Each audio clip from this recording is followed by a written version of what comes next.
ClubMX Network production.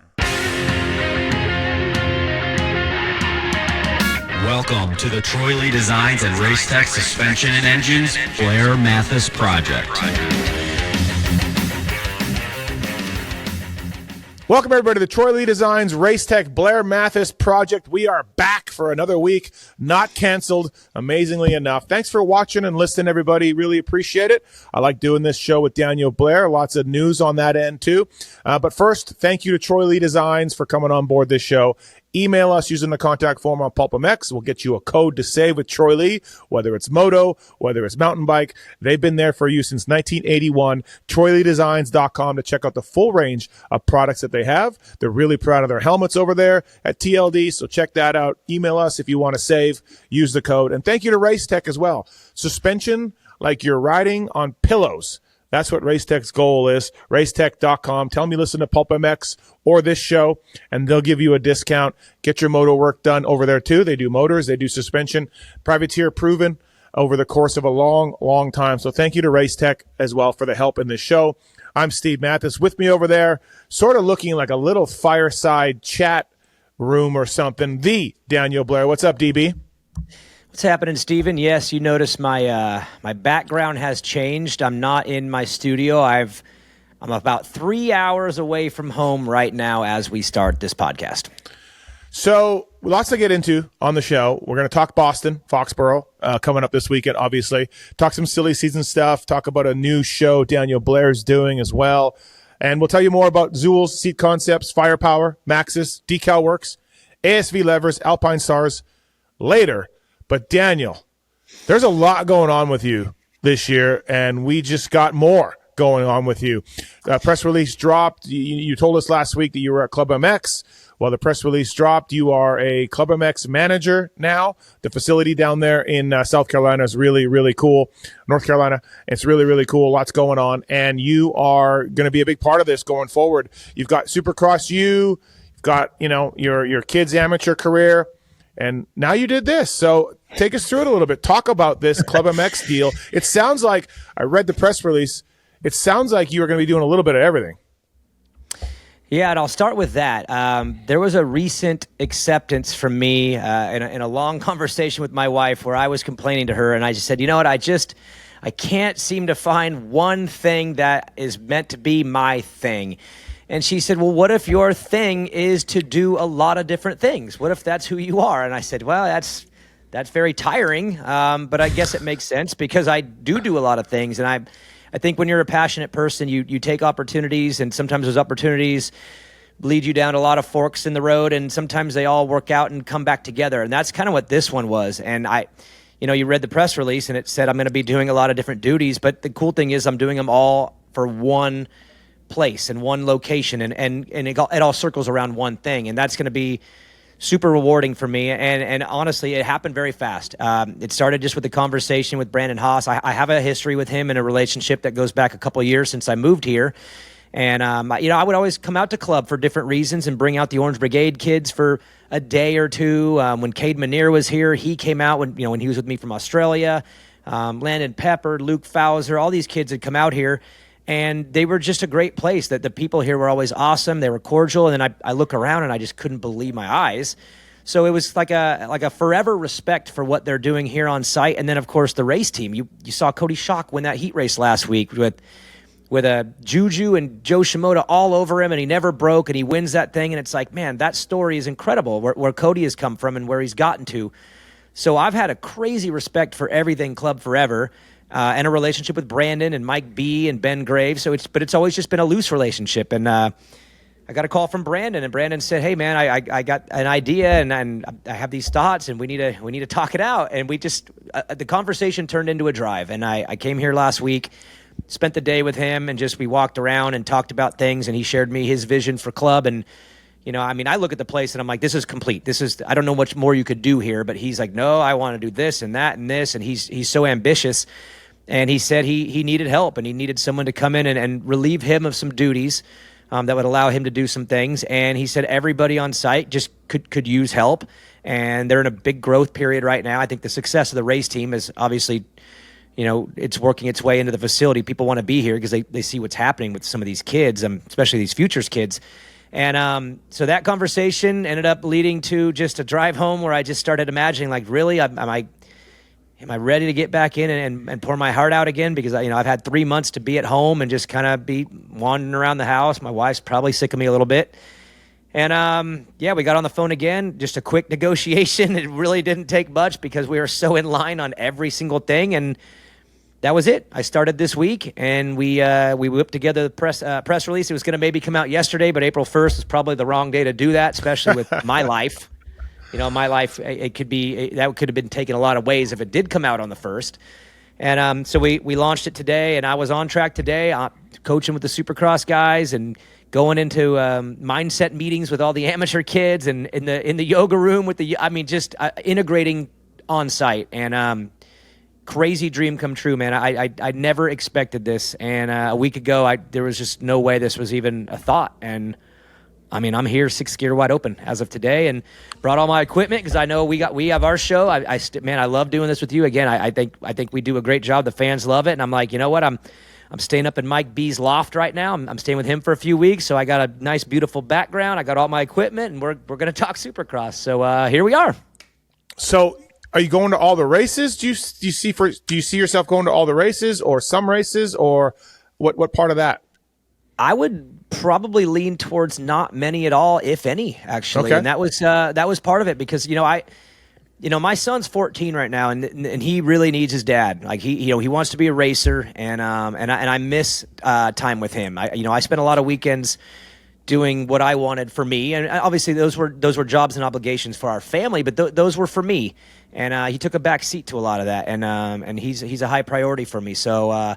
No, part of the conversation was, hey, we're running a well-oiled machine on the weekends, and that's not really where we need you. I have some team obligations that I'll do during the week, but no, my weekends are free. I'm going local racing. I'm going to Loretta qualifiers. I'm a dad, and plus we got amateur kids. This place is filled up with a bunch of amateur kids, so I want to be here with them too. So I feel like I'll be more beneficial, not at the pro races, and instead just being able to watch everybody there because, dude, they're doing great. There's not a lot of need on Saturday for this team.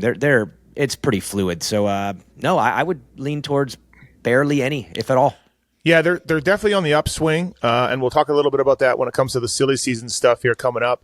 So really working with pros and working with amateurs on track, off track, maybe not so much with the facility itself. I imagine they have a facility manager. Am I encapsulating everything?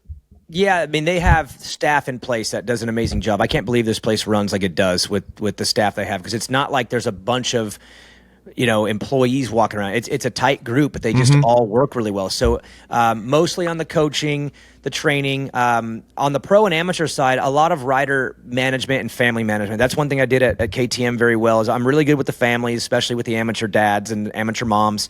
And then on the pro side too, I work really well just as a I wouldn't say like a mental. I'm not like a mental coach. I'm more of like an emotional coach, and I can communicate with them on their needs. Like this week, Cody Schock, Max Fullen, got to really talk to them about things that maybe conversations that they don't typically have that I excel in. So I'll be part of that. And then as far as the race team goes, they did create a really cool new position. This was part of me and Brandon's discussion.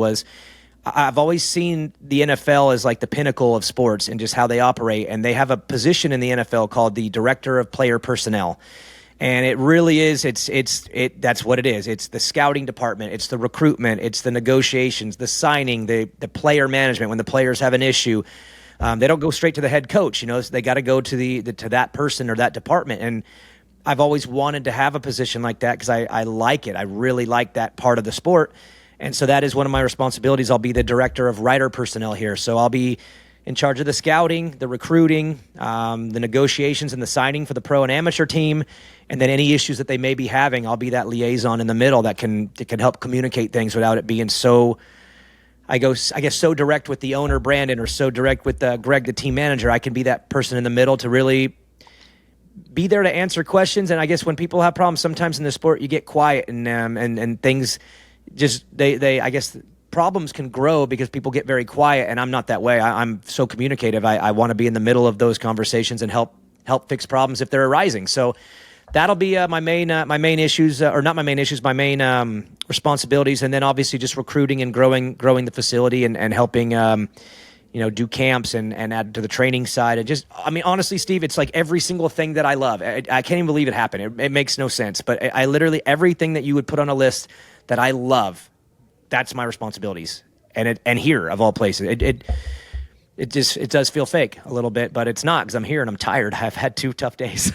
Yeah. So it's real, but it's also like a crazy dream come true that I'd never imagined happening, and it happened. So it's crazy. And no changes to main event moto / this show. You still want to keep involved with your hot take, overreaction stuff, like all of that. I mean, you do have to balance that a little bit now, Daniel. You're you're affiliated with these riders and the team, and like, you're going to have to balance it a little bit for sure.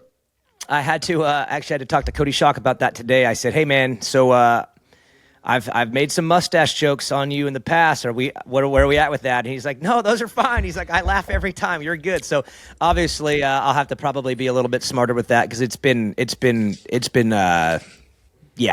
It's been pretty loose over the last 3 months. But no, I'm strategic. I know where the line is, and I've had to play that line before when I worked with Feld and when I worked with KTM. So it's not a real change, just a adjustment to the jetting a little bit, and that's fine. I'm a quick adjuster. So no, I'm good. I can't wait to do this. Can't wait to watch this weekend and cover it with you, cover it with producer Joe and Main Event Moto. So the greatest part of this whole thing is there's not a lot of change. It's just an addition. Mm-hmm. It barely makes sense, but it's pretty magical over here, man. Yeah, awesome. Well, listen, congratulations. Brandon and everybody there is doing big things, like we mentioned. The facility's impressive. If you've ever been there, it's really cool. And I know they want to step up their program to even greater heights than what they already are. And I mean, look, they've gone on the podium in 250 Supercross. They've won heat races, like you mentioned.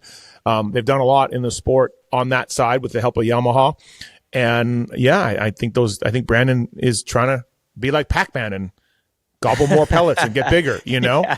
Well, and he's doing a good job. We had a big group today of Supercross riders, and it's not just the club. There's a thought that maybe it's just the ClubMX team, but I mean, Cade Clayson's back. Cade was back today, and Freddie's out there, and Justin Brayton was out there riding again, and Kyle Peters and Gavin Towers, Hunter Schlosser. All these guys are on site.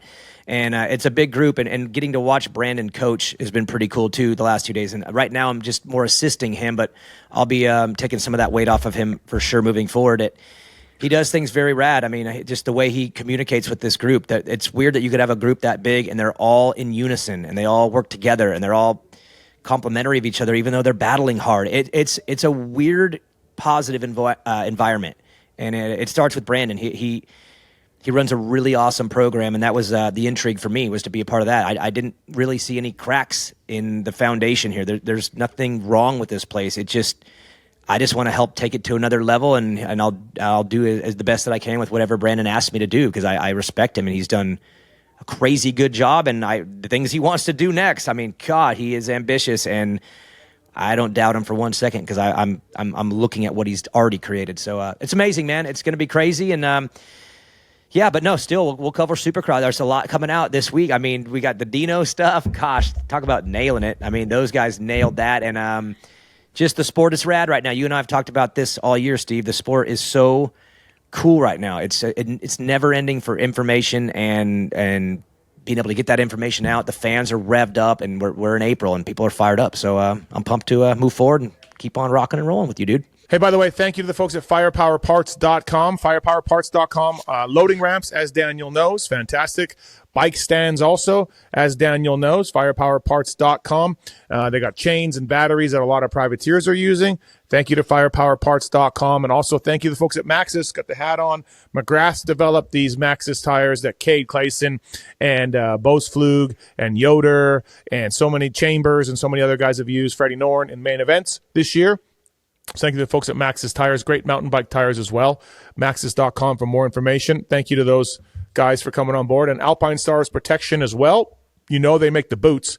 Everybody knows that. But they also make knee guards and hand guards and neck braces and under protectors and over protectors. And if you ride dual sport, if you ride on the street, they've got all sorts of protection products available at Alpine Stars. I've got the A1 Plasma under protector right now that I've been wearing, and same protector that Chase Sexton uses as well. So Alpine Stars Protects. Check them out. Daniel, I don't want to dwell too much on Cole Davies. But because we talked about him last week and we know your history with him, you've got into it, if any listener or viewer of this show knows, but it was inevitable that this kid was going to win this year, and it's exactly what he did in Seattle. Fantastic ride, took off. He was 11th in qualifying, made some bike adjustments, he told me, and felt better each and every time out. Even after the heat, they made more adjustments. And Cole Davies, man, 7th career Supercross and first-time winner.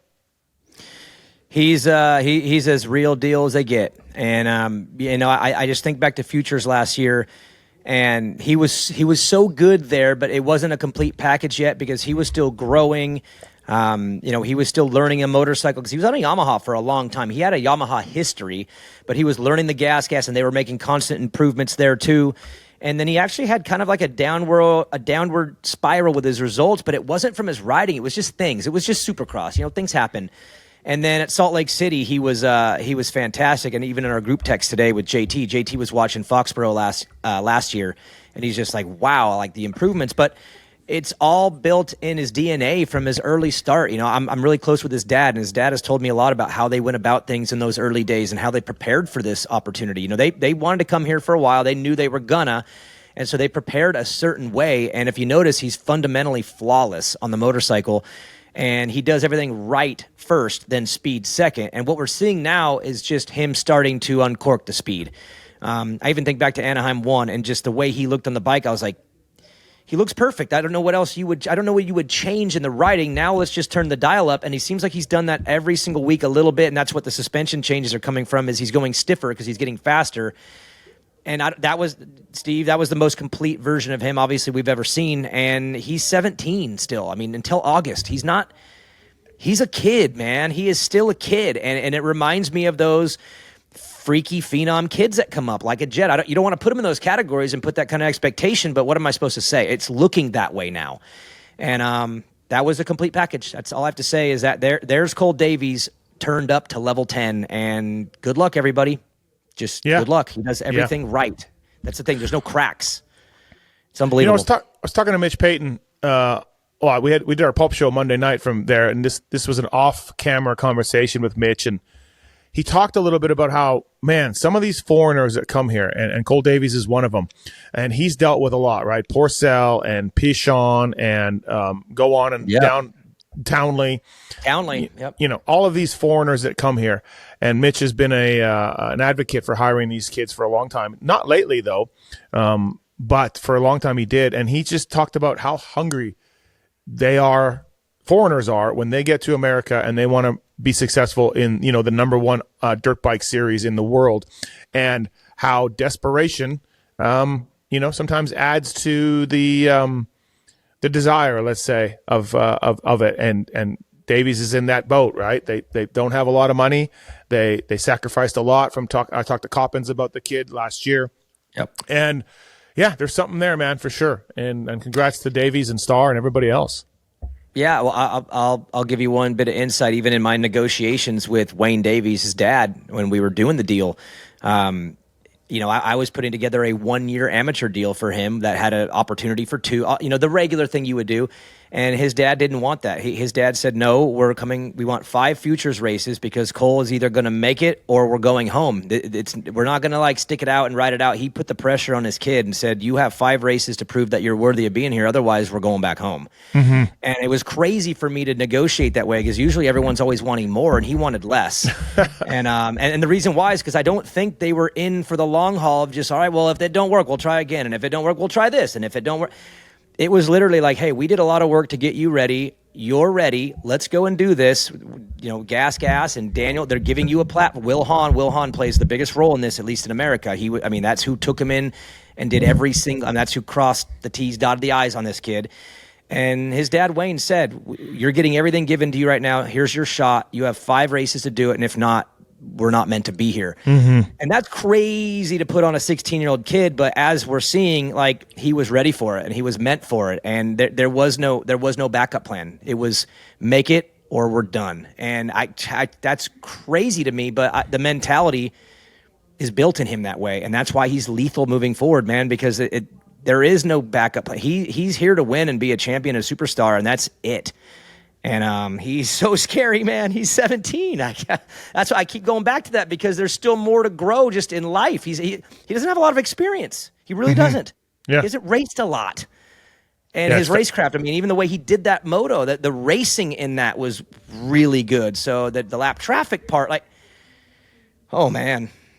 Jeez, Daniel, calm down. I think I'm sorry, but you're gonna light up a cigarette here and sit back a little bit. Jeez, I did Saturday night. I did, man. I sat back, went in the backyard, and smoked a cig, dude. I mean, jeez, dude, he's the real deal, and everyone knows now. Everyone knows. Hey, you called him for a win this year. I didn't, to be honest. I didn't think this was going to come this quick. So you actually said no, it's going to happen this year, and I thought a podium or two, and maybe he'd lead some laps, he'd get close. But the dial has turned so fast on him in the last 2 months since that Glendale Triple Crown first race went, whatever.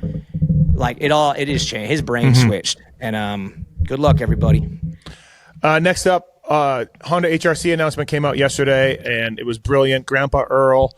We all knew Dean was going to get this ride. We've hinted about it. We've talked about it, all of that. But Honda HRC announced it. Grandpa Earl, a.k.a. Dean Wilson, last 5 rounds on the 450. The video was brilliant. From what I understand, a lot of it was Lars's idea. And, he got Honda security to sign off on the lobby and everything else. And really, really brilliant, really cool. I'm pretty jaded. I don't really give a crap about social media videos and all that kind of stuff. But that was great. That was done right. Really cool of Honda to do this and putting Dean on the bike. I should have known something was up when Lars texted me like a week ago and said, "Hey, do you have the Supercross announcer guy's contact info?" And I'm like, yeah, here you go. And I just went on with my day. But that should have been a tip off. But anyways, and I don't know how he's going to do like, okay, it's only 2 races, but we're seeing Christian Craig maybe not be as good as we thought. Dean's jumping in, so Dean somewhere around Christian right now, 10 to 15. I don't know, but super cool video, super cool idea. Thumbs up to Honda HRC and Lars and everybody else. Yeah, we'll talk both. On the video side, give Lars a lot of credit. Just with the way Honda even looks and operates now. I mean, if you think about it, I mean, go back how many years ago where Honda was a very, very, very professional, high corporate, very tight running organization. They wouldn't do things like that at all. And now Lars has definitely brought out, I think, the best in Honda. Their perception of them is different now. And then this just nailed it for sure. Jet and Hunter probably play a role in that too. Just, them coming up and Jet being Jet. It's probably loosened things up there, at least on how they do things when it comes to being more fun. But this probably puts them in a new category. I mean, you got Grandpa Earl, who's this great character that already exists, to sign off on it and do it that way and do it on April 1st. I give him credit for having the guts to do it on the 1st, but you don't put that kind of production together as a joke unless there's something real behind it. So shout out to Lars, shout out to Honda, and just changing the perception on Honda in general. And as far as how he does, I don't know if I care on this one like at all. Like I really don't even care as long as he's okay. Like as long as he's physically good and as long as he's happy, I think they already won. Like doing what they did, they already won. So now it's just like it's gravy. Just go out there and ride, and he's going to be people are going to be going to that truck. You know what I mean? So to me, I'm not really. I don't know if I care about the results. I feel like they already got the W on this one. Like no matter what. Yeah, no, well said for sure. Let's hope his knees hold up and he can end this thing strongly because it's a really cool move. I love the video when like it kind of took a turn for the hilariousness when Dean like grabbed Lars and like grabbed his shirt. That was I didn't expect that. Where he's like, "Hey man, give me." I was wondering if that was like one of those in the moment things, like, because like the really good actors, like they'll say Will Ferrell will do something and they're like, no one knew that was in it and they just roll with it and it ends up making the final cut. I'm wondering, was that scripted or did that just happen because it was pretty authentic looking? Yeah. And, I love that part. That was my favorite part for sure. So we'll see how he does starting next week. All right, Daniel, East 250 points. Vialle is 10 up. He's on RJ, 13 up on Seth. Anstey's out, obviously. It's a 3-man battle for this thing. We got 2 more shootouts, so anything can happen. But you brought this up 2-3 weeks ago, and when Vialle's lead was smaller. And, he made Tim Ferry this thing. There's so many angles to this. The Tim Ferry thing, I mean, because he doesn't look like he's going to win right now. I don't pick him to win right now. I could pick Thrasher again. Seth, honestly, if Seth doesn't go down at Hammaker, of course, if he doesn't go down that first one, he maybe sweeps that one. And then RJ was really solid for him having an off night too. He was very open on the podium all night, like I am off. So I'm not going into these final rounds thinking that, Tom's about to click off one or two. He may do it without a win, but that brings up the other angle of this, and I know we're going to get into the Sexton Cowie talks that are out there, but Vialle, if he wins this second championship, he's out of the 250 class without a main event win. That makes your 450 value very weird, but then we see him on a video already riding a 450 a little bit. Who knows the real reason why? Probably just spinning some laps just to spin some laps, but that angle exists too, man. He could win this championship without a race win and then be bumped out of the class. I mean, that is crazy. That's not normal. So I don't know if he does get this. I Seth is coming on. RJ still, I trust RJ in these final rounds. But Tom is a great racer, man. His craft is there. He's business. He just gets it done. So I mean, I don't know where the odds lie with you, but if he gets this thing, it's going to be kind of weird, honestly. What happens after that? Well, listen, you can't tank it. The $500,000 championship bonus and the 2 titles in 2 years is all worth it. Even if Tom wins one main the rest of the year, which I could see him, still winning one main here or there, he's going to fight and try to win this title and get bumped up. But it's not a good thing for KTM if he does get bumped up. That's for sure. He's not quite there yet, but hey, whatever. You got to do what you got to do. And to win 2 titles in 2 years is worth it, I think. But then I do wonder about after that. That's just down the road, though, a little bit. You know what they could do, though? You know what they could do? I mean, say it happens and say contractually. You never know what those contracts look like. Say he's bumped out. He's not bumped out for outdoor and he's not bumped out for SMX. And look, Deegan's going to be moving on in the summer of 26. He's not going to be there. I think Deegan is set up to win this summer. I think he's the best. But for Vialle, I mean, they could do a 450 indoor, 250 outdoor deal and put him back on the 250 next summer. And that you could do that back in the day. Think of Kehoe. Think of those guys back in the day that did that in the completely different era. But I don't know why the teams. I don't know why the teams don't do more of that. Ernie was maybe the last factory rider to do that. Ernie did 250 Supercross, 125 outdoors, and honestly, Justin Cooper. Yeah, I guess, but he was only part-time 450 guy. But he could even do it now, but he's too good now. But I'm just saying it could be creatively done. I know SMX kind of ruins that idea because you want to stack points for your seating. But if you're Tom Vialle and you're looking at what would be the perfect 26 for you if you have to go 450, you would go 450 Supercross and just do your best, be solid, try to be a top 10 guy, have no issues, and then come out and try to win that outdoor title. I mean, when Deegan leaves, who's the favorite? You know what I mean? That's what happens. Whenever a favorite goes away, it's just like an open race to the championship. He would be one of the favorites, like he is this summer. So they could be creative. I just wonder what they'll do because it's different. It's very different. Well, we might see Vialle grab a win this weekend even because crappy weather is expected, and we're going to have more sloppy, sort of crappy Supercross this weekend in Foxborough with weather and the way the track is built and the dirt and everything else. So Vialle could grab it this weekend. But all right, let's talk some silly season stuff a little bit. Well, no, let's stay with Supercross for a second for Deegs. JT hates this, and he was very angry. Not very angry. He was upset with me at the review pod once again. Now, look, Deegan's going to win this title. He's that good, and he's going to win this title. But again, fastest guy in Seattle, qualified, won the heat race, and made 2 more mistakes in the main event. He rode great to get a third. I'm not saying that, but I'm going to try to keep the bed bugs out of this. But, dude, he's only won 2 Supercrosses this year. He makes mistakes in Supercross. He's just a better outdoor guy than indoor, and I think it's irrefutable at this point. He did it again in Seattle, and JT gets all mad about this, but I don't care. Deegs, to me, is better outdoors than indoors, and even though he may win this title. I agree with you for sure. And I'm surprised by it, man. He had a Supercross track in his backyard growing up, and to me, I always thought indoors he's going to be lights out, and then outdoor he would be very, very good because even in the amateurs, he didn't win everything. Now, he did win a lot in most, but he lost. I mean, he lost to Dax Bennick here and there. He lost to Evan Ferry here and there. He lost outdoor stuff too. So to me, I always went in thinking Supercross first, outdoor second. Last summer, I completely changed my opinion all the way. I think he's a freaking psycho alien on outdoor. Like, I can't even believe what I saw last summer. And then indoor has still been a little goofy. But here's where I'll side with JT is Jet Lawrence. Jet was always unbelievably looking on Supercross, but even the year he won that third year, his first championship, he goofed up a lot that year. He still made a lot of mistakes. He lost. I mean, he has his hands full with McAdoo and RJ and even Mosman here and there. Like, it wasn't perfect yet because it was still early on. Now, some guys like a Barsha or a Kennard, some of these guys came right in and they were just unbelievable in Supercross 250. Hayden's been a little bit goofy indoors, but I follow the Jet timeline, which is year 3 is the year he got the title. That's the year Hayden's probably going to get the title, and Jet wasn't unbelievable in year 3. He actually got better in year 4, which if things go the way you would think, Deegan would defend next year and probably be his best version of himself. Now, you've got Juju, who's emerging, and he's only going to get better too because he's still new to being good. Davies is only getting better. You probably don't want to run the same coast as him next year. I'd run from that.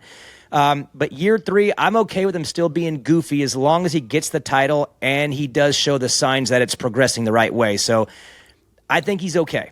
But I'm with you on the sense of the outdoor stuff is like another level. He is way better outdoor, but then again, Jet was too. His errors in Supercross are from aggression. They're from trying to do things that are amazing, right? It's not like he's timid, or it's not like he doesn't have the speed, but or he skill. can't. Or skill. His errors are from being too aggressive, not kind of mentally waiting, not letting the race come to him, that kind of things. And so, you hope you can figure it out. But it's year 3 for him. So, I don't know why JT pushes back so much on this because, I mean, what has he got for career wins? 5? 4? Yeah, I mean, not that many. Overall. Not that many. But he's going to win this title, so that's awesome, But let me make a comparison, not visually, so I don't want you all to jump me over the visual here, but think about Ryan Villapoto. He was a better 450 Supercrosser than 250 Supercross. He kind of had some goofy problems indoors in the 250, and then 450 won 4 straight, and he was an outdoor killer first too. I've always thought Hayden reminded me of that, where it's just all in aggression, not afraid to just bounce off things if needed. So again, visually not the same person, but if you think about just the mentality, there's a lot of RV with the way Deegan is. So I could see him actually being better on a 450 when it does have to tame him down, and he does have to be a little less aggressive because he rides that 250 hard in Supercross and tries to squeeze it a lot, and can't do that on a 450, and people say it might not translate. I think it might translate better. So just that's a comparison for me. I've always felt was a little bit of the Villapoto vibes out of Deegan, and so and he's hoping that, right? I mean, you'd love to go in the 450s and be even better, and that I think that could happen. Yeah, listen, that's a good point, DB. Well said there for sure. I wonder if he pounds tall boy Coors Lights like RV because that's what we got on Monday. Oh man! But anyways, maybe not yet. Not yet. Yep, it's coming. Hey, silly season stuff a little bit. Obviously, the Chase Sexton stuff is out there. I mean, I've been saying since December, my hot take of the year was that he left. He leaves KTM and goes to Kawasaki. I think I said in January or December. And then I kind of backed off that because he did look so much better in the KTM and he got some of his old speed back. But as you know, with these top guys, negotiations are ongoing. I don't think it's a money thing. KTM can pay him as much as Cowie, as much as Monster wants them and all that. That's all a wash, multi-million-dollar deal, all that stuff. But he's definitely talking to Cowie. I don't think the Yamaha thing's an option for him anymore. And obviously I would think Dustin Pipes would reach out, but I don't see that as a fit. So we're probably KTM or Kawasaki. I talked to Ian Harrison after the race. Ian said, yep, we're ongoing. We're trying to keep him. We want to keep him, all of that stuff. Yeah, what do you think, Daniel, about this? I think, I mean, I know Chase a little bit. I know Kier a little bit. And I think he should stay at KTM from what I can gather. But from what I can gather, they still kind of think the bike isn't right. Man, I love Chase and his dad. But he's such a KTM guy to me. I don't understand it because the Cowie guys, I mean, their resume speaks for themselves. Okay, they have the ones, they have a history of winning, but they also are known as being a little bit more rigid when it comes to maneuvering on the motorcycle. I mean, Eli Tomac's time there at the end was, I believe kind of rough in that way, and I don't think they're the most adjustable, and I think he wants that adjustability, and they're not like that, and KTM has been proven to be that way for him. I mean, think about it. He's running different forks than you would think. I think Cooper Webb lost the battle. Chase didn't lose that battle. He's at Alden Baker's, but he's not on the Baker program, which means he won that battle too. So he's gotten his way on a lot of things that mattered to him that have helped him, he believes, and I don't think he will get his way as much somewhere else. So I feel like they've done a lot to accommodate him, and I feel like their mentalities are so in unison. I don't understand the want to leave, other than unless there's something in the feeling that he just can't get over the feeling of the frame, something like that okay, but outside of that, I just don't see where the grass would be greener for him on the other side. He just screams KTM guy to me. Of course, me knowing those guys and knowing him, it's peanut butter and jelly, man. I don't really get it. I don't get it. Yeah, and then also great points, Daniel. And also, you look at Cowie. You can say goodbye to Motocross the Nations if you're Chase Sexton, unless it's in America. So you can say goodbye to that. Any sort of flexibility with off-season races, forget it. With Cowie, they're not going to let you do that. And yeah, you're 20. What is Chase? 26. So you're 26. Yep. You're in the prime of your career. You've ridden for 3 different manufacturers, and your window's going to close even more for, say, 31 years old or 32 years old or whatever you want to go. Like, I'm just saying 3 factories in 6 years is a lot of jumping around for a guy like Chase, for the very elite. So you want to always leave your options open. So, it'll be interesting to see what happens. I know nothing is done. Negotiations are still open. And, he's 25 years old, according to our super producer, Callum Brower. So you're 26 now, and you're ridden for 3 teams. Just kind of closes some future options down, in my opinion, as well. But yeah, we'll see what happens. Look, KTM's the window of negotiations. There's a timeline on when KTM has exclusive rights. It's still going on right now. So, we'll see what happens going forward from there. But let me ask you a crazy question. I want your opinion on this. Okay. Because we never, ever see this happen. Every contract has a first right of refusal. They always let them go. But usually that's because things are toxic, and I don't think things are toxic over there. Maybe they're not. Maybe they're disgruntled, but it's always disgruntled when you're at the top. You're always kind of fighting a little bit when you're at the very top because you're looking for the last piece of the puzzle all the time. Any chance that you would think that KTM goes, look, man, like, we're not on bad terms, and no, like, we're going to use our first right of refusal. You're 25, so you're not going to just tank it in and suck. But no, we're sticking this out. We're going to use it. They don't typically do that there, but any chance or any thoughts on your end of maybe they flip that and say, no, you're staying here, buddy. We like you too much, and you don't hate us, so we're going to work together. Before I answer, I just heard this weird noise, and I look over, and my dog Augie is laying on the ground. He's licking the baseboard, just licking the baseboard. So I don't know what that means.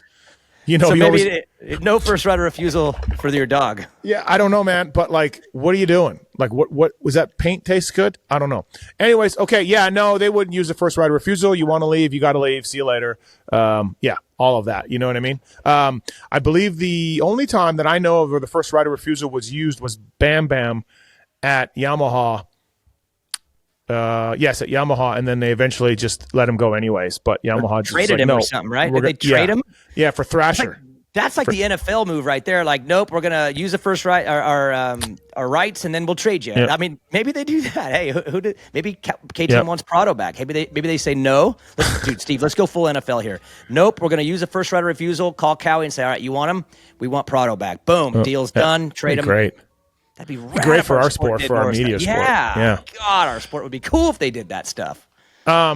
So further to that, when you think about the Sexton and Cowie thing, and again, it's not done, but they're talking. Well, the 21 is talking to a few teams too. Jason Anderson obviously didn't race this weekend, family emergency, and he's been out of club. I don't think he's been there this week either.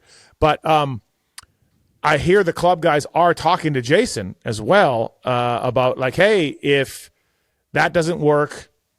I talked to Dan Fahey from Cowie at Daytona, and he was like, we want Jason back, and we are actively talking to him right now. So whether that was a media BS answer or not, I'm not sure, but that's what he told me. And then now I hear Anderson and Club are in talks a little bit. So that should be interesting. Yeah, well, maybe it will be. Maybe I'll find out he's not here this week, because if he was, I would be, obviously, in my new role, I'd be walking up to Hombre and saying, what's up, bro? That's the first thing I would say, walking up to him. But he is not here this week. I don't know if that got any traction other than he's here already. You know, he rides here, lives here, trains here. He's a club guy already on his Kawasaki. So, and from what I understand, the relationship is really awesome on that part of things. So that's probably where it's stemming from first, is just his relationship with the facility and riding with the group. I mean, if you go on their videos, he's there. He rides with all the boys with Shock. And so I think the groundwork is there to probably have something like that happen. But I would think it's probably still early because of what you're saying. I think Cowie, I mean, if Cowie isn't able to get Chase, I mean, they would be crazy to want to lose Jason. But at the same time, I think there's a lot of moving pieces right now. I think Chase and Eli do start the dominoes first. But I do know the relationship on site with him is great. He loves it here, and they love him here. But that's on training stuff. So, but yeah, I'm here all week. So when he shows up, first thing I'm going to do is walk up to the 21 and say, "What up?" So I'll let you know when I know something more than that, but he's not here. Yeah. So Yeah. Did you go introduce yourself to a one Philip Nicoletti? I did. He was super nice to me. It was weird. I thought I was being messed with, but he was actually very friendly. He had a weird good attitude when I saw him. He did flip you guys all off in the group text. You got that, right? Yep. But no, he's very positive, and I don't know if he's sick or something, but he was super positive when I talked to him. Yeah. So it's weird. It's odd. Get this. This is the story I got this week from my Canadian sources. So he's number 29 in America, and he wants 29 in Canada this summer. And there's a guy who has 29, but he's not racing. So the series is just like, sure, you can be 29. Like, wow. I guess, yeah. Okay, man, cool. I was bagging on Phil for this, and he was getting upset that I was mad about this. And I'm like, yeah, you can't just show up, man, and grab national number 29. And he's just like, apparently I can. So, I mean, this is the same guy who I believe pulled a sword on another rider up there and somehow got away with that too. So maybe he has a history of getting away with whatever he wants up there. He's done some crazy stuff. There's another kid here at Club, Rempel. And he's actually KTM, I believe KTM Canada 250 guy. Yep. And I didn't know that till I got here on site too. So Phil's got a guy to ride with here that's racing that series as well. Then I believe Ryder Malinowski, who's here, I think there's talks of him going up there as well, possibly. So there is some Canadian national stuff going on here on site. But Phil, he was in a good mood. He was happy. He was cheerful. And again, it was odd, but he's back on a motorcycle, which we all knew. At the live show, wherever we were, we laughed, Vegas, man. We laughed at him and said, "Oh, he'll be back in no time." And we didn't even get through the month of March. Yeah. And he's back. So I want my money back. I want my money back. Hey, Zool's Bags. They've got you covered with backpacks, roller travel bags, gear bags, and more. High quality, real world functionality. Couple reasons why Zool is the official bag of Triumph and Phoenix Racing. And Triumph, guys have been using the Zool's bags at the races. So if you see a Triumph dude running around, he's got a Zool's bag with him. Zool's is also helping Kennard and Pastrana and Zach Osborne. The code is PULP25 at ZoolsBagCo.com, ZULZ bagco.com. They got a massive garage gorilla, something like that, called Gear Bag, and they got backpacks. Daniel's been using it a little bit. Zool's Bags, great guys, and thank you to those guys. Check out their line on their website. And ZoolsBagCo.com, Pulp25 code to save. Pulp25 code also saves you at Seat Concepts. Ride the world with them. Handcrafted seat shapes are made in the USA. Their foam is proprietary. They got the Race 2.0 to the Comfort Series. They got dual sports stuff as well, moto stuff. SeatConcepts.com, Pulp25 code to save. Again, thank you to Troy Lee and Racetech. Email us using the contact form on Pulp. We'll get you a code to save with the folks at Racetech. Tell Troy Lee, tell Racetech you listen to this show. They'll give you a discount on some suspension work or motor work. So thank you to Troy Lee Designs and Racetech as well for coming on board with us. Daniel Blair, Steve Matthes, Blair Matthes Project. All right, couple things. We've got the fantasy results coming up here. I took a little step back from my absolute on fire progress that I've been making, and the fraud Kellen Brower has thrown a wrench into this fantasy this week. So stay tuned for that. I'm not happy about it, but I'm still going to excel because that's what I do. Winners find ways, as Daniel knows. All right. 450 Privateers. We've had some injuries, right? We've got Eli Tomac missing, Jet and Hunter Lawrence missing. We've had some guys come in and out of the series, but there's been some good times for 450 privateers and Supercross right now. And I just want to shout them out because these are the guys that are going to be racing my LCQ race in Denver. These are the guys that I wrenched for back in the day. And Jerry Robin, man, he is getting right through in heats. He is not really crashing. Jerry isn't. I know Tampa wasn't a good look for Jerry Nation, but outside of Tampa, Jerry has been solid, and he's been getting in the main events, doing really big things. Great job out there, Jerry Robin. Grant Harlan was an unfortunate victim of a wheel to the head from A-Rod, who's been strong. Kevin Moranz is getting right in through heats as well.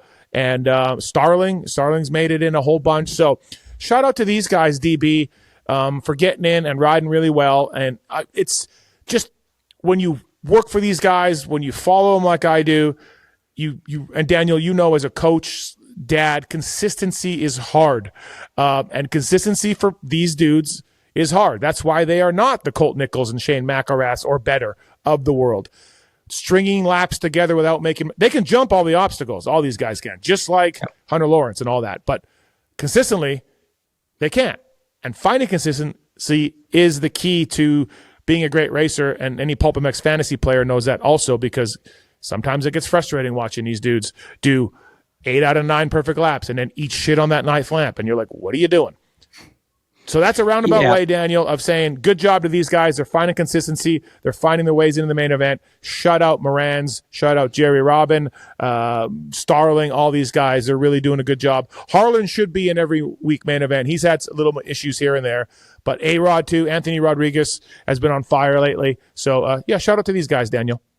It's a good group, too. There's a really, really good group of privateers right there. And if you look in points, they're right around that 20 mark. Mitchell Harrison is another one. He's been really good this year. But when I look at a privateer, I look at their backstory and where they came from, too. Like Jerry Robin, he was so joked about for so long because of fantasy. Like fantasy ruined that guy. I mean, no. Jerry ruined Jerry.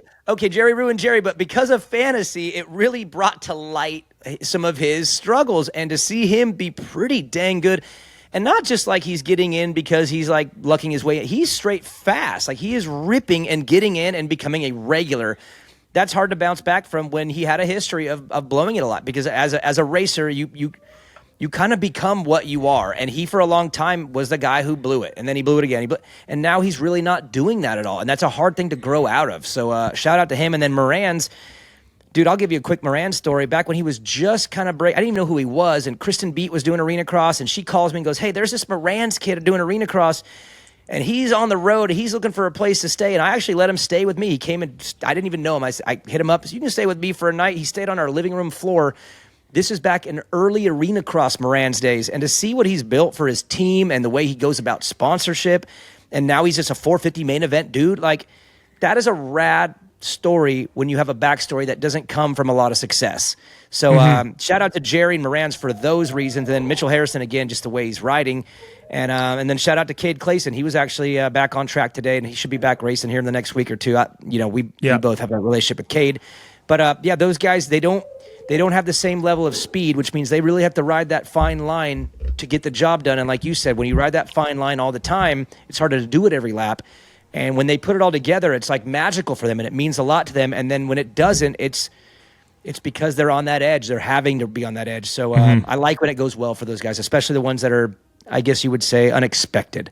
So it's fun group right now in the 450 privateer land, for sure. Yeah, we don't talk a lot about them, but I know they're there. Let's bring in our super producer, Kellen Bauer, who did a great job on Monday night in Pro Circuit, helping us out and producing the show. Kellen, privateer-wise, 450s, who we've mentioned most of them, but did we forget any, or is there anybody, guys, that's caught your eyes? And by the way, Padres are absolutely garbage. They're a garbage team, so I just want to make that point right away. We're on our way to 7-0 right now.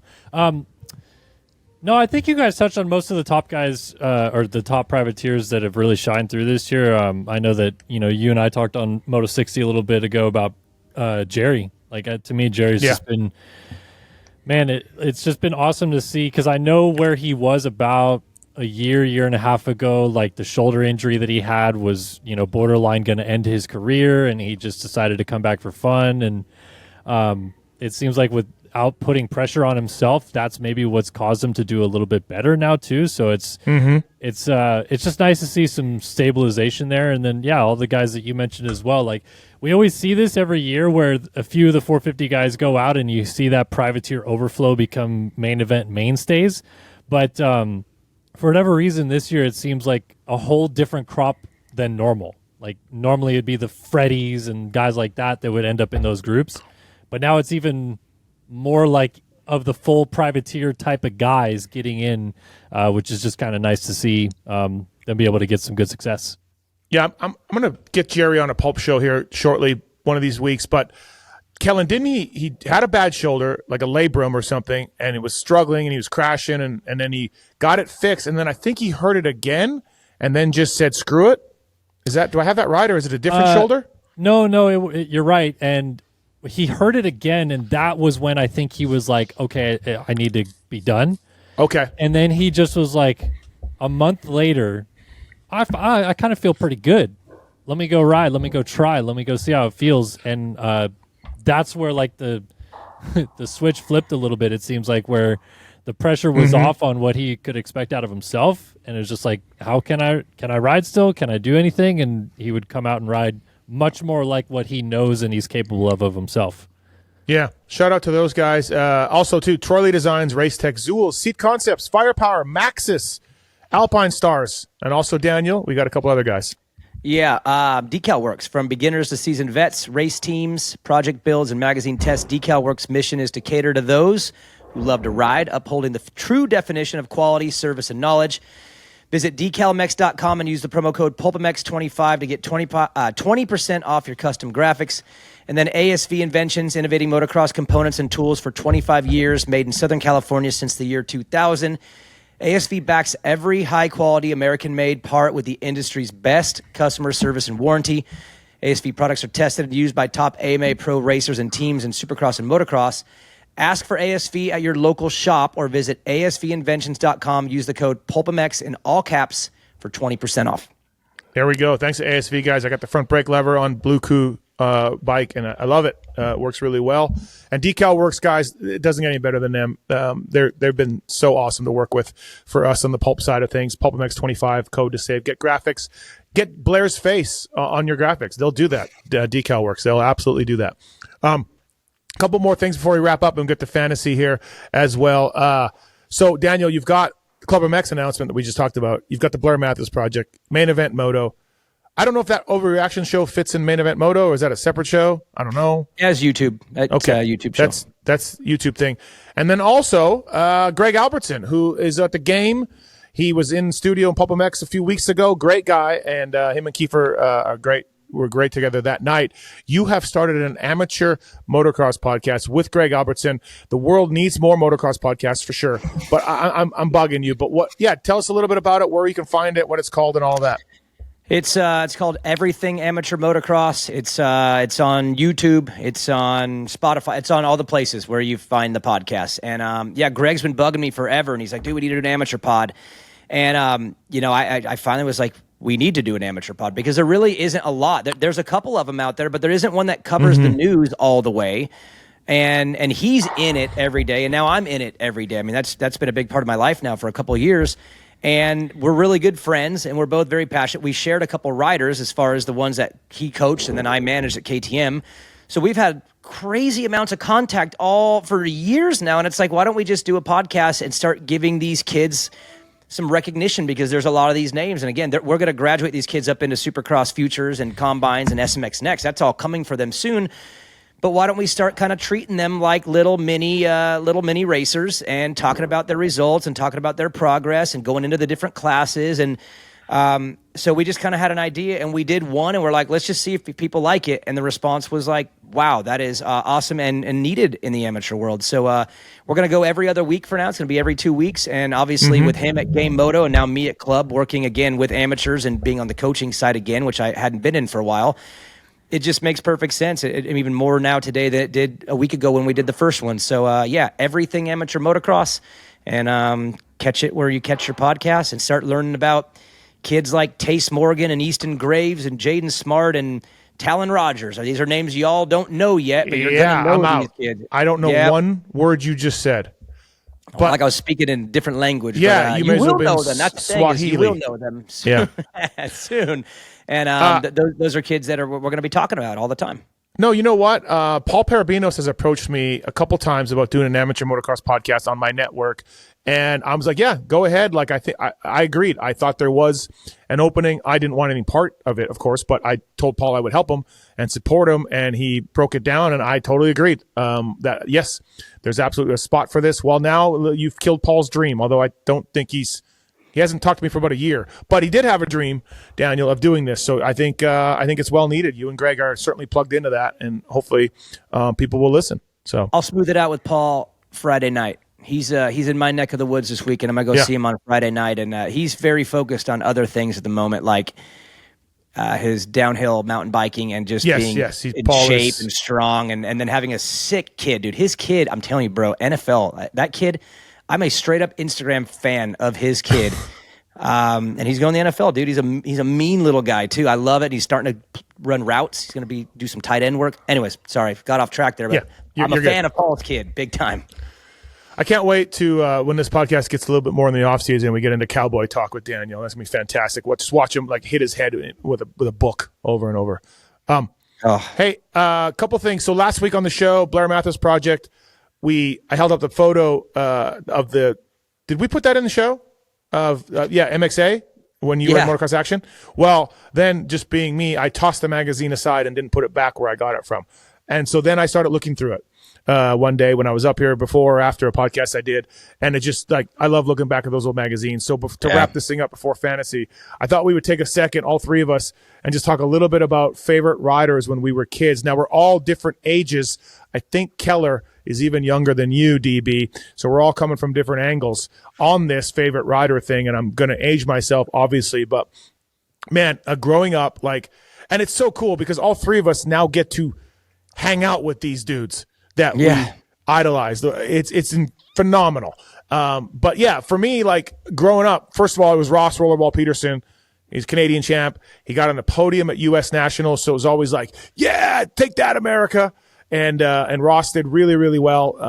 Top 10, many top 10s as a privateer. So he was my first kind of guy, and he would come up to the Canadian National as a kid and just whoop up. Those pros used to do 3 classes, 6 40-minute motos in one day.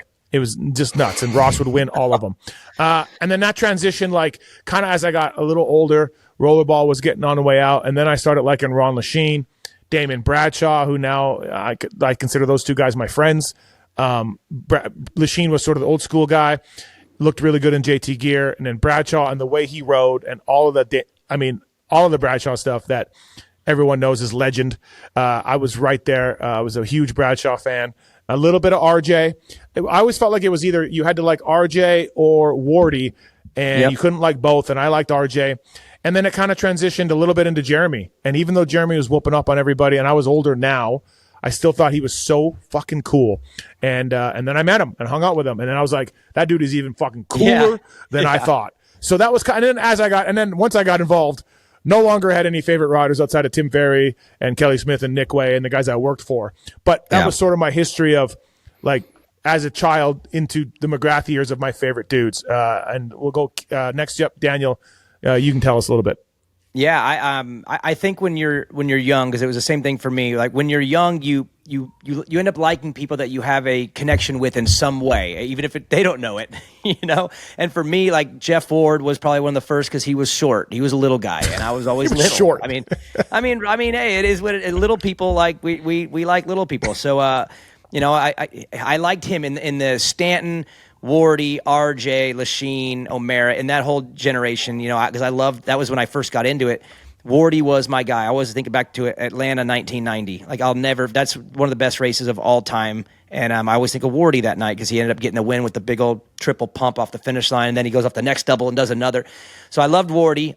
Bradshaw for me too, because I raced the Anaheim Supercross in 1990 in the first ever exhibition race they ever had for Supercross on a PW 50. And he won that night as a rookie. And I just was being a little 7-year-old kid and then seeing him. And that was just the first one I kind of attached to in person where I was like, Damon Bradshaw. So he was my second one, and then Buddy Antonez was the third. And that one was different because I used to go down to Southern California when I was a little kid and race. And we went meeting the Antonez family. Buddy's mom, Jane, came and walked up to me. I was a little kid playing in the dirt, and next thing you know, our families were friends.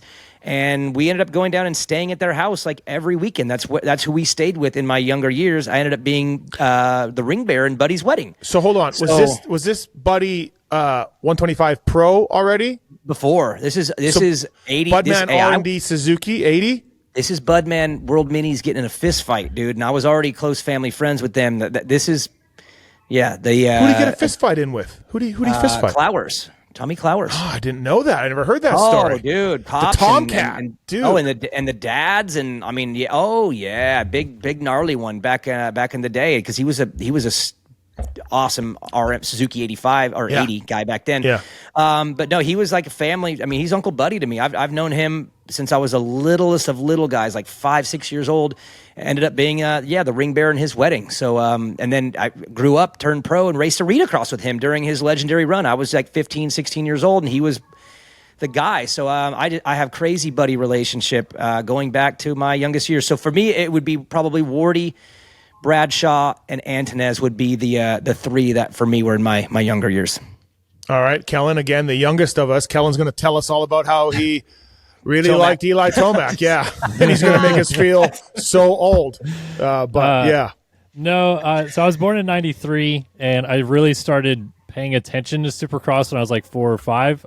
So my first real favorite rider was Doug Henry.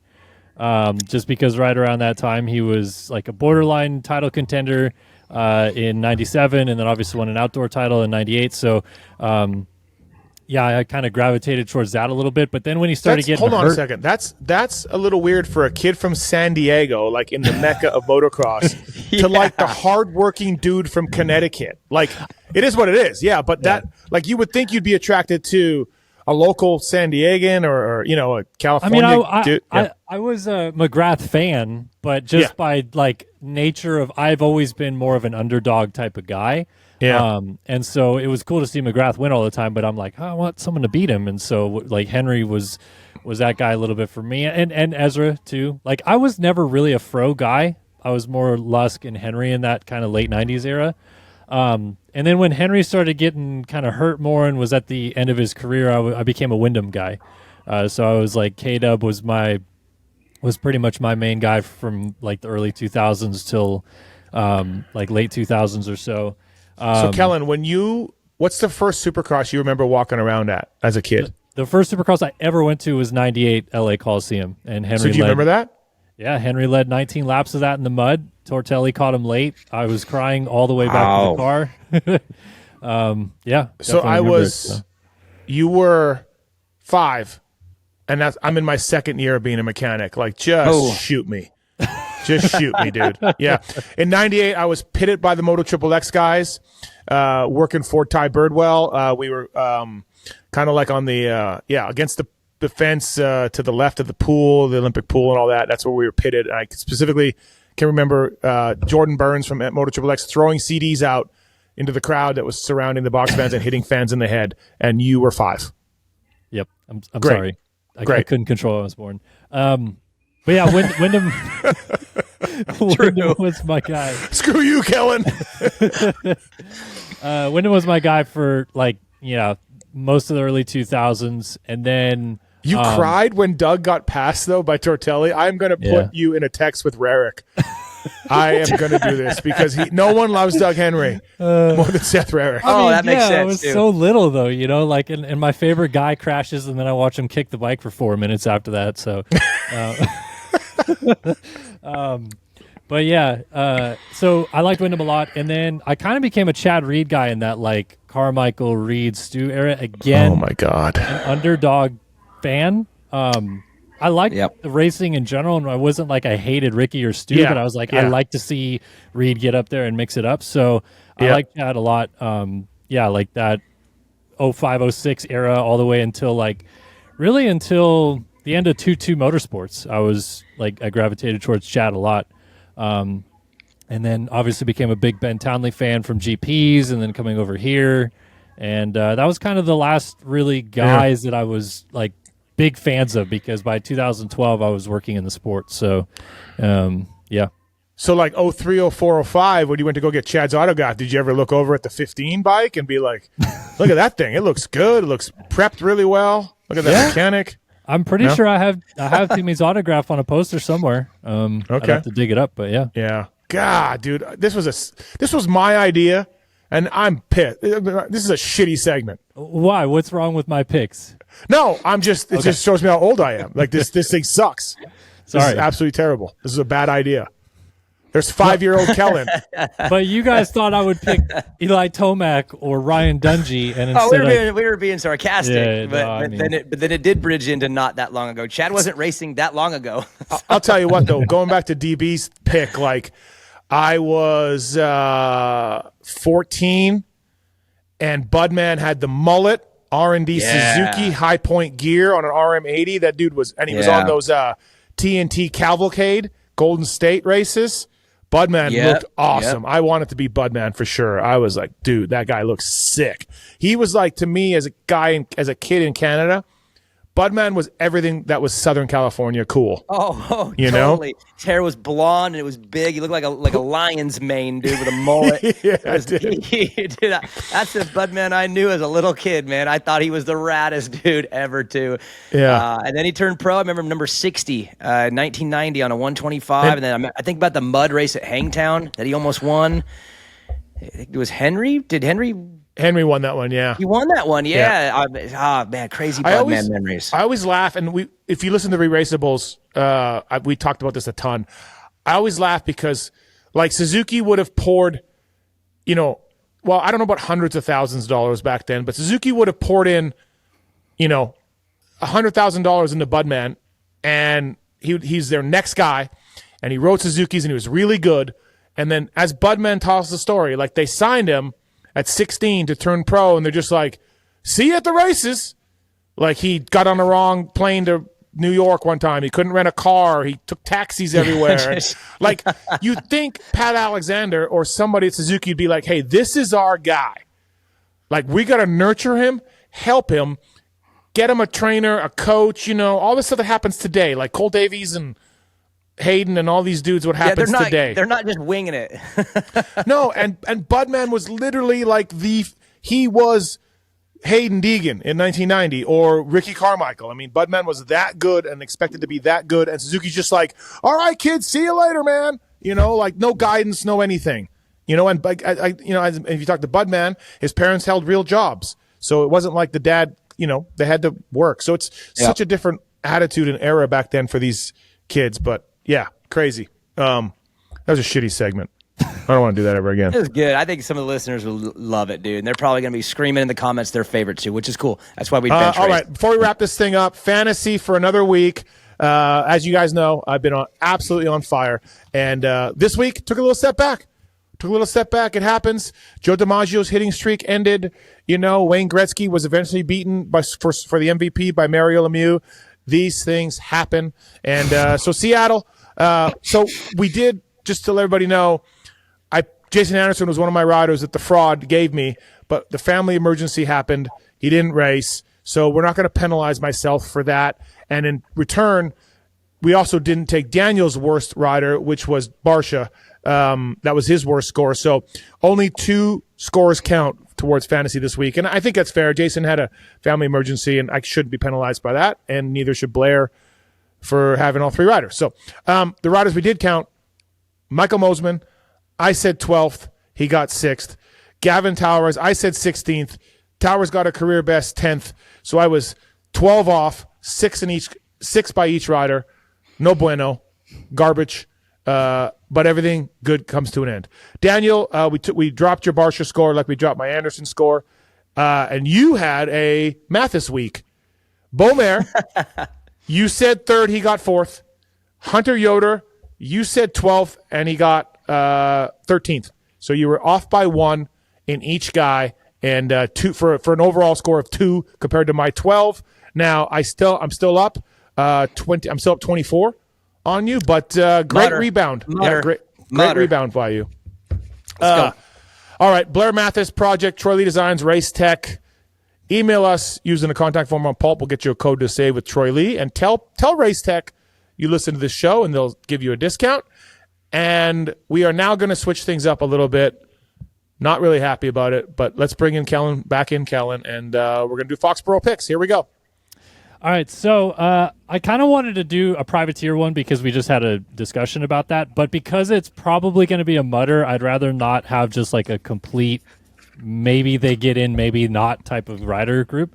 So change it up a little bit. Instead, I'm going to have you guys pick between the two remaining Hondas for the last time until Dean comes in Philly. DB, tell me where Dylan Ferrandis finishes this weekend.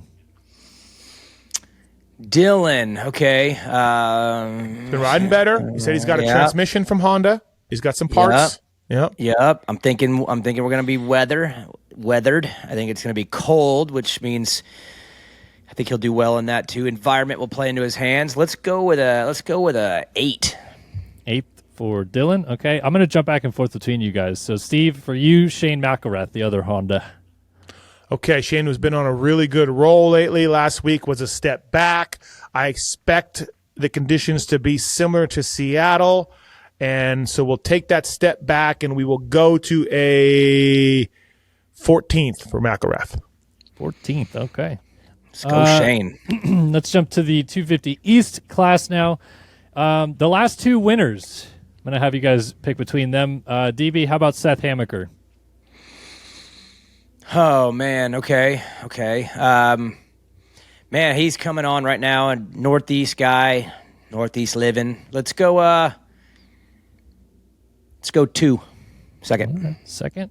And then, Steve, for you, the last winner 2 weeks ago now, Nate Thrasher. Yeah. Well, thanks, Kellen. That could be first or 15th. You're in the lead, man. You got to Fourth. Thrasher gets fourth. And even though I said we're not going to go privateer heavy, I still wanted to throw some curveballs to you guys. So, DV, how about Hardy Munoz pick? Wait. Whoa. I thought we were doing one futures. Oh, do you want to do futures? I thought you were out. I said no, and then I said sure. He studied. Okay, so then how about I throw this curveball to both of you guys, because I bet Steve can't even pick one of these names out. How about you guys pick a futures rider and then tell me where he finishes? All right.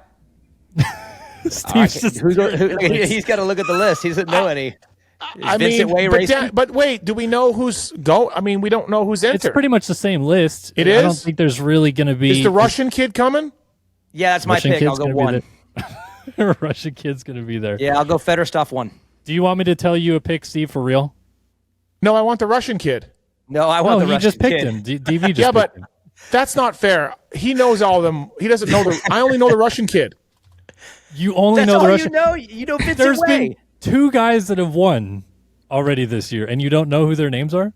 Okay, I get the two Landons mixed up. There's one Husky and one Cowie. Yep. Yeah, there's Landon Gordon won the first 2.